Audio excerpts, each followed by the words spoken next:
Okay, the three athletes I researched this week are Paige Beckard, Tom Brady, and Shaq. So I will start with Paige. Paige played college basketball at UConn, and she was really, really popular, and now she's playing in the WNBA. She was actually the #1 draft pick for the WNBA. So all of this, she had a whole bunch of media coverage, like very popular. A whole bunch of pressure is still on her and was on her. She also struggled a lot with injuries back in her college career, and she stated that a sports psychologist really helped her through those, because most of the time injuries are not so much physical but a lot more mental, getting back into sports. She found that the sports psychologist helped her relieve the anxiety and pressure she was feeling from all of this new popularity and media coverage. And she even said that sometimes she'll wake up and not feel herself and just feel like, I'm just ready for this game to be over, and a sports psychologist will help her through that. One of the cons that I think affected Paige with sports psychology and mental health in general was the stigma surrounding mental health, because she just recently kind of opened up about this, and I feel like her opening up about this, especially an athlete that's so popular, is really helpful for a whole bunch of other athletes, specifically women.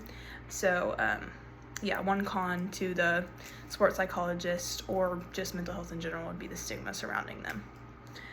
And specifically people thinking that sports aren't athletes that play sports don't need the mental psychologists and stuff like that, but we really do.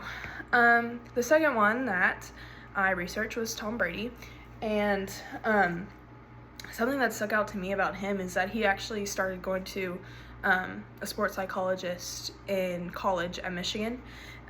His name was Greg Harden, and this sports psychologist, something that he told Tom Brady that really stuck with Tom Brady pretty much throughout the rest of his career, was that this psychologist really emphasized controlling what you can control and really using what you can control and not worrying about the things that are out of your control. And Tom Brady took this as the thing that I can control is perfection.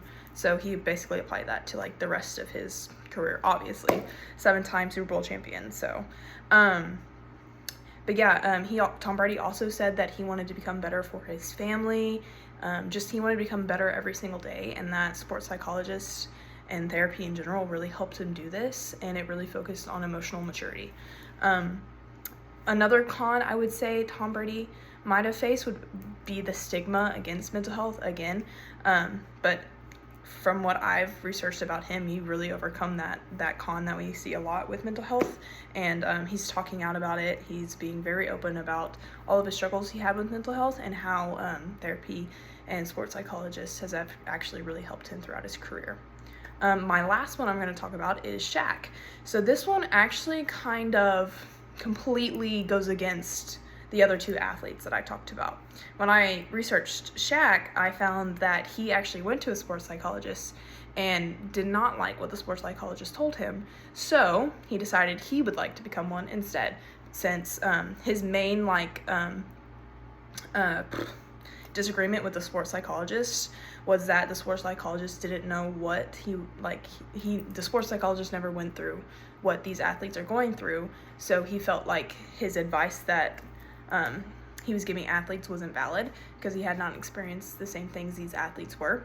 So Shaq thought that he would be a better sports psychologist just because he knew what these athletes were going through. And he's actually, I think it said that he's going to school right now to be a sports psychologist. I did also read that doesn't want to be so much a sports psychologist, but more as a mentor. So yeah, and I think the con for Shaq would be that it's a varied effectiveness per athlete, that if sports psychologists don't work for everyone, and obviously it didn't work for Shaq, so he's going to become his own. And that is all I researched this week. And yeah, thank you for listening.